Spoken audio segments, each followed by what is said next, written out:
Hi, my name is Catherine. Today I'm going to be presenting Slideshow of My Life and my essay. Let me figure out how to do this. All right, perfect. This is my first time doing this, and I have been struggling.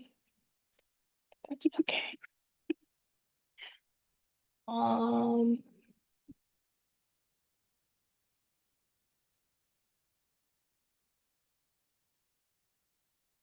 okay,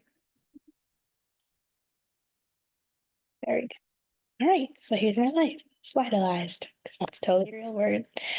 All right, so in the beginning, I was born in Wisconsin to an interracial couple. I have a few pictures here of my parents and I when I was really young, baby picture, and then one of my brother and I. I believe I was 5 and he was 2 at that time. My mom was a stay-at-home mom. She quit her job when she had me, and yeah, she never went back to work, but I'm really thankful that she sacrificed a lot for us. We moved to California when I was 7. This is one of the last pictures that was taken of us in Wisconsin. My dad had accepted a job at Social Security Administration in Vallejo, and yeah, he left to start that, and then my mom finished packing up the house while taking care of my brother and I. Amazing woman, I'll tell you that. Um, Almost as soon as we moved to California, though, she did start having some health issues. It's a really long story, but it started with a brain tumor. She got it removed. She's just having a lot of weird, like swollen feet, high blood pressure, just a lot of random issues that doctors could never really pinpoint. She did have a couple strokes, starting when I was in 6th grade. But when I got to 8th grade, she had 7 straight, and that put her in a coma, for about 2 weeks. So she did wake up from that. At the same time, my dad decided it'd be a great idea to get a divorce, and it turns out that he was cheating. So it was for the best, but that left my mom, who was disabled then, with me, and I actually stayed with her to take care of her. And my little brother moved out to DC with my dad. He had accepted a position working for the Supreme Court. But life went on. I ended up going to high school. Had a great time in high school. I thrived academically, socially not as much, but the last 2 years I did better. I joined track my freshman year, and that was like my grounding. Here I have a couple pictures from my time.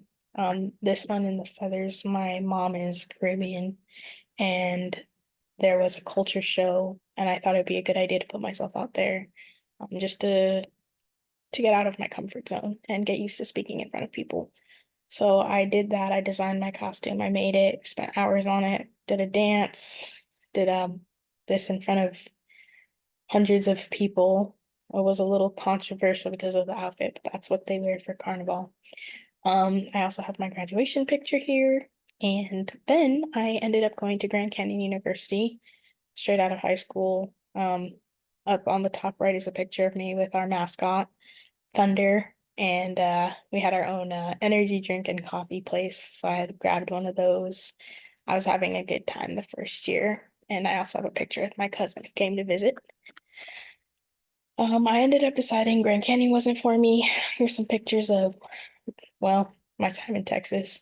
I got engaged after I moved back from Grand Canyon. I went back up to California for a little bit. I was dating someone, got engaged. I don't know, I don't even remember why, but I applied for a job in Texas as a kindergarten teacher, and I got it at a private school. I had a lot of child development credits, but I still don't think that I was fully qualified for that position. Still got it.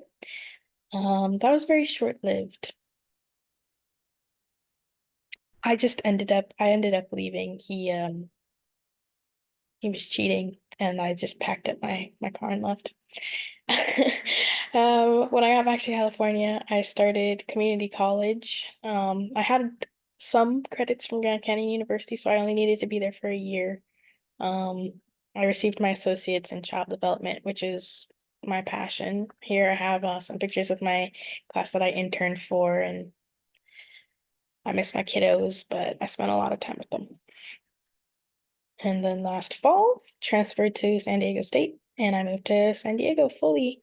Um, I brought my mom with me. She is still disabled and also can't work, so I work, I pay the bills, help her live in a nice two-bedroom.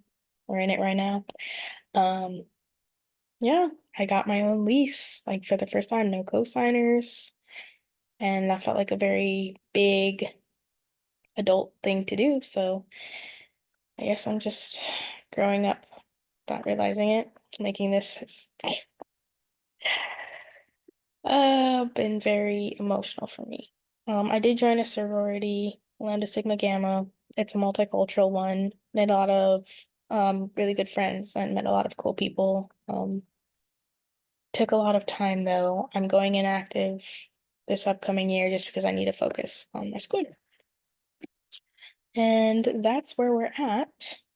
So now I'm going to read my essay. If I can back out of this.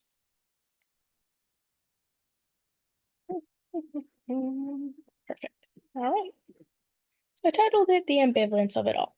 I think that my life is very ambivalent. I can't think of a better word.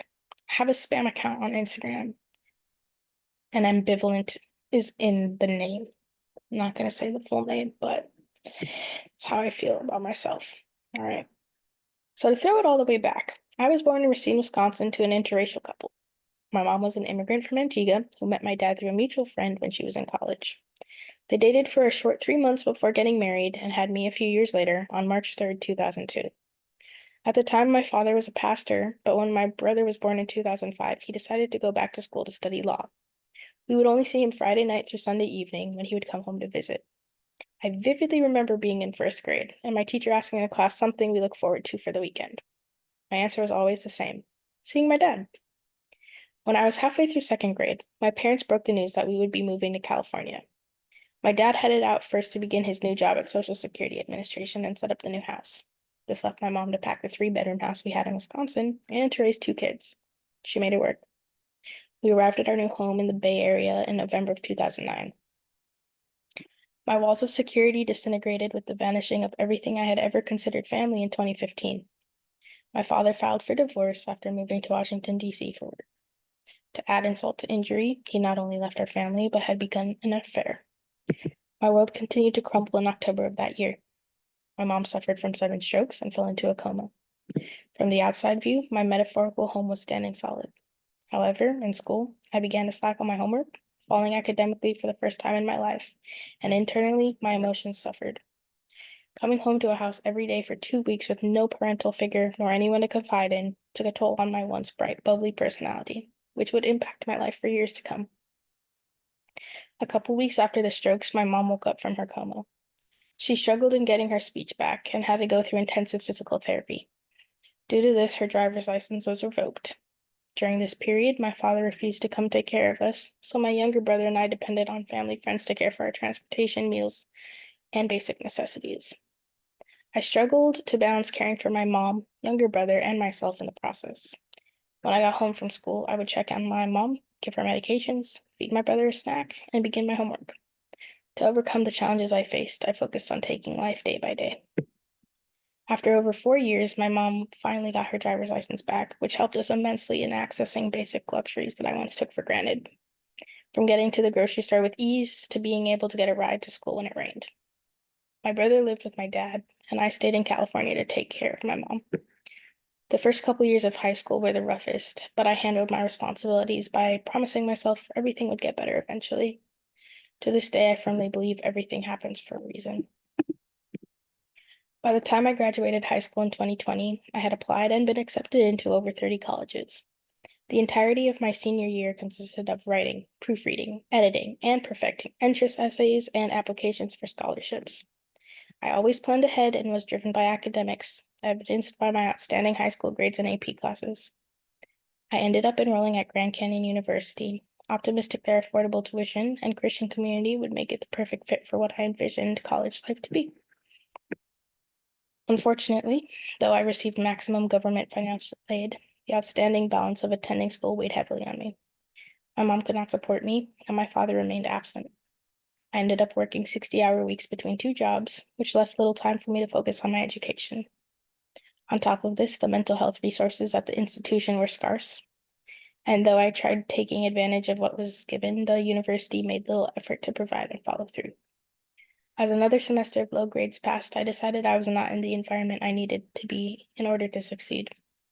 I ended up dropping out of GCU spring of 2022 and decided to work full-time instead.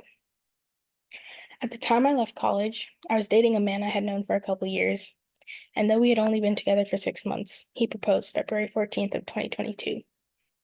We moved to Texas in May of that year, and I began teaching full-time. I found out he was having an affair and promptly packed my things in my car and left back to California. I decided to enroll in community college studying child development. I began interning for a pre-K class and there met a speech pathologist that changed my academic trajectory. While child development was, and still is, one of the most interesting subjects I have studied, I decided I was better suited to building those one-on-one connections with children rather than a traditional classroom setting. This major is the perfect blend of the sciences behind and the academics that children may need support in. I was accepted into San Diego State fall of 2023, and I couldn't be more grateful for a university of such high quality as this one deciding to look past the surface level of my crushed GPA from my first year of college. I am currently enrolled as a fourth-year transfer student studying speech language hearing sciences, and I'm planning to apply for graduate school this fall of 2024. With my graduate degree, I hope to become a pediatric speech pathologist, either working in the NICU of a hospital or the classroom setting. Over the years, I gained immeasurable experience and knowledge in a field that I would otherwise not have been able to have insight on. I am thankful to be where I am today. And my biggest life lesson I would say I've learned is that everything happens for a reason. I may not be able to control everything that happens, but I can control my response to it. What's meant to be will be, so I will take it day by day until then. Hope you enjoyed the presentation. Thank you.